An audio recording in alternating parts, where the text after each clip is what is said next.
يعني شويه برونزر وماسكارا يعملوا بيرفكت لوك. كريم بلاش بتاع ميك اب باي ماريو، الشيد ده روز كراش. صراحه من اكتر الليكويد بلاشز اللي انا حبيتها.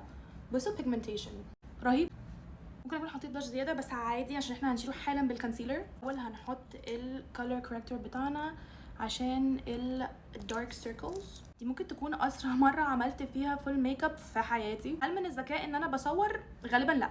فاضل 17 دقيقه المفروض اكون تحت مستنيه العربيه. هعمل حواجبي بسرعه بالريفاي eyebrow mascara. This is my favorite concealer الفترة دي. It's so creamy بس medium coverage. طبعا هسات بالهدى بيوتي cherry blossom powder.